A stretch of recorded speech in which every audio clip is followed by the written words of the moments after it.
Well, TGI Friday, everybody, and we are in the rest mode. Well, almost in the rest mode. Hi, it's Thomas Miller on the Friday, September 26th Fun Astrology podcast, and I wanted to just point out a couple of things that I'm seeing on the chart here.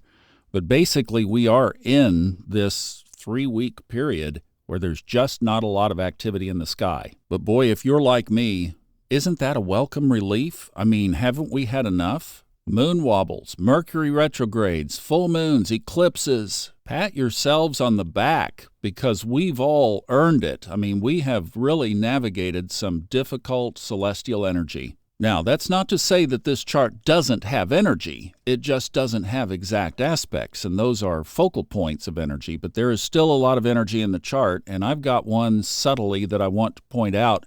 Kristin has today as a lucky stars day. By the way, I'll reiterate her announcement from yesterday, but we'll do it at the end. I've got a couple of things that I could add maybe to that about moving lucky stars. We'll do that at the end.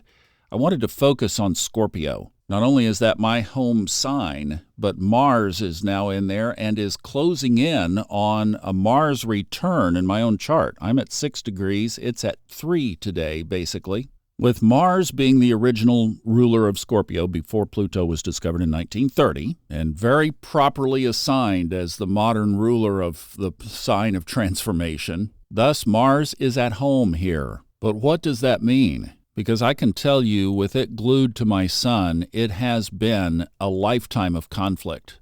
That's a theme, Mars theme and Scorpio theme. It's been a lifetime of intensity, lots of battles.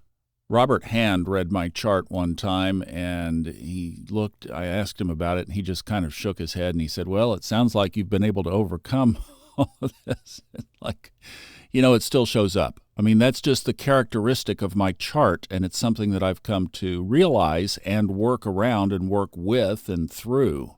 But in light of the fact that we have super intensity focused in Scorpio of already super intensity, and then I have 2 other points that I've put on my chart, at least the one down here in the booth that I look at, that are worthy of note. And you might want to add these if you have astrology software that does this. I put the midpoint between the sun and the moon up. That, whether you're looking at it on your natal chart as a very highlighted point, is always the combination/blend of the luminary power, focused to 1 degree. Right now, that is at 0 Scorpio. As the moon moves into Sagittarius later tonight, and yay, we get one thing in the chart that we can mention, and that is today at 5:37 p.m.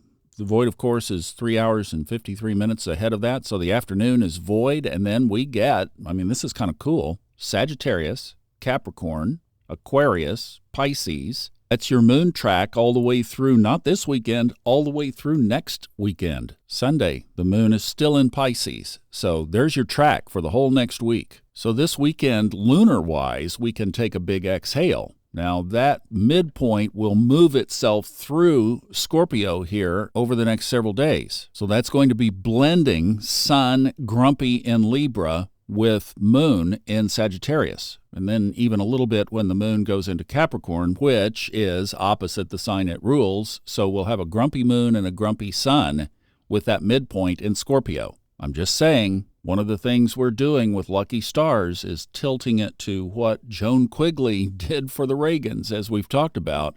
And one of the things that she would have done is something like this, and pointing these things out of a little bit of extra caution around this kind of focalized energy that a lot of people are not talking about, that midpoint and that kind of concentration. And I think one of the things we also have to watch here and just observe is how things dither out from the second solar eclipse. The moon is now getting bigger every night. A couple of weeks we'll have the next lunation, which kind of closes the parentheses on this whole eclipse season. So how do these waxing phases of the moon play themselves out? We'll have a lot of nice time to be able to observe that. Now the other thing, and this moves a lot during the day, but as I'm casting the chart here for about noontime on Friday, like I said, this moves quickly, but it's the midpoint between the ascendant and the midheaven. Another one worthy of keeping your eye on. This one's pretty easy, really, to eyeball because all you do is look at, if you're in the equal house system, you have the ascendant over at the 9 o'clock position, then you look up and find the midheaven and then just eyeball the midpoint, the halfway between the two. I'm looking at this in the 0 Aries chart, so the chart is set to the natural zodiacal order, and when I do that, that falls at 2 degrees Scorpio. So what does all of that mean? Extra concentrated energy in Scorpio. So if you're feeling intense today, if you're feeling intensity from others today, now you know why. If your own emotions are intense today, here it is. If there's a stinging event today in your world, then the scorpion raised its little tail and went whack. Now this is subtle, so it's not governing, but it is there, and I wanted to point it out. Other than that, we still have that big yod, and that is with Saturn and Neptune on one side of the base, Uranus on the other. It points up to Scorpios, Mars in there again, so there's yet another tipper into the Scorpio column. So that's the intensity of this week. And then yet, we have 2 kites in the chart this weekend, so it is a really good weekend to just chill out, relax, explore. Actually, we have 2... unless my eyes are deceiving me here, no, we have 2 mystic rectangles and 2 kites in the chart. I wouldn't do it to you to go through all of them. Just know that there's a lot of positive energy connecting a lot of the rest of the planets. So with that in mind, and no direct aspects all the way through the weekend, I think it's a really good time to rest, reflect, do some planning, watch for that little tip of intensity, but otherwise have a good, restful weekend. Now, as Kristin brilliantly described yesterday, we are moving Lucky Stars off of the Buy Me a Coffee program over to our hightimelineliving.com website. Here's the deal on that. The best way to maximize the value is to go on Buy Me a Coffee and look at when your plan renews, what day, and then you can go ahead and cancel it. You already have October. It is already out. If you don't have it, hit me up with the chatbot. We'll get it to you. We have had some delivery problems with it this month, and I apologize for that. It's just a bale of hay between Buy Me a Coffee doesn't help, and then the email program doesn't help. And then some people opt out of there's a checkbox or something. When you sign up, there's a checkbox, and somehow that gets transmitted as don't send me any emails, and that's a block as well. So it's just incredibly frustrating. We're going to solve all of that over here on the new system. For one, when you sign up on High Timeline Living, as soon as we post the next calendar, which will be November, you'll get an email right away. I tested it. It works great. If you're in the system and you've gotten a message from the new website, you'll get the monthly announcements when they come out. And you can always check in there, and it's going to be posted into one of our community posts now. So you'll have direct access to it in the new site without having to go hunt up emails that may not have come through. So for those of you following this, the new site is really geared toward trying to make this as convenient as possible. Kristin's monthly lunar calendar is in there, hightimelineliving.com/moon.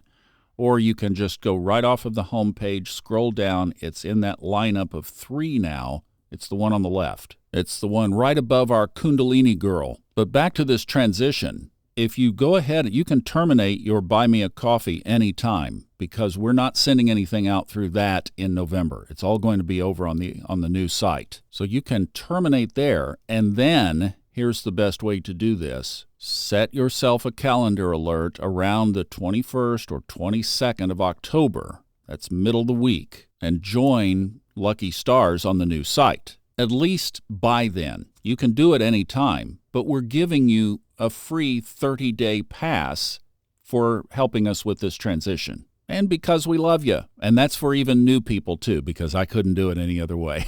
So everybody gets the benefit, but it is a way to say thank you and or welcome. And we really are trying to make this incredibly powerful for everybody. So that's kind of the process. When do you want to start your free 30 days? I mean, you're covered for October, and we're going to be putting the next calendar out October 25th and 26th. Over that weekend. So as long as you join before that weekend, you'll be in the list to get the calendar and the video and everything. Then for each month's post, there's a comment field. So you can leave us questions, and then everybody can benefit from that discussion.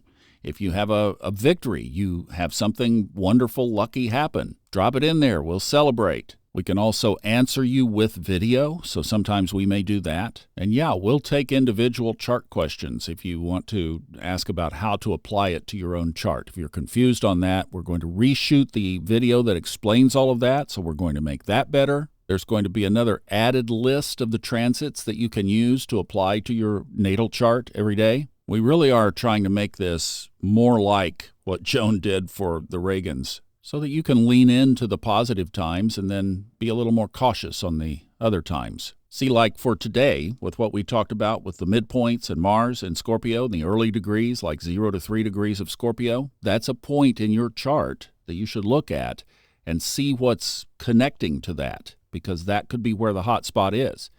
Is something connecting from your 4th house? Well, that could be home and family. Be careful with the family.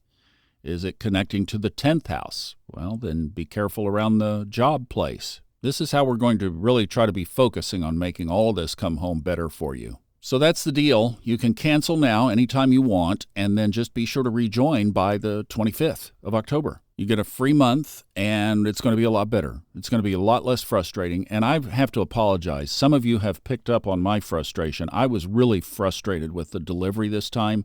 And I realized that energetically I probably communicated that out to some of you, and I apologize for that. I mean, I need to control and remember that my own emotions around something. But man, I just have, just this tech stuff is just, I'm getting old, you guys. That's the problem. I'm getting old, and you know how grumpy old people can get around technology. So I'm becoming one. And that bothers me. So we've got to get on this easy platform so that the old man can handle this for the 25 years that we're going to keep this going. All right? That's all. That's all it is. Then I'll hand it over to Kristin. Her kids will be up and out, and we'll go on down the road. Probably before then. All right. Have a wonderful weekend. I love you a lot. Thanks for making this change with us, and we'll see you back on Monday.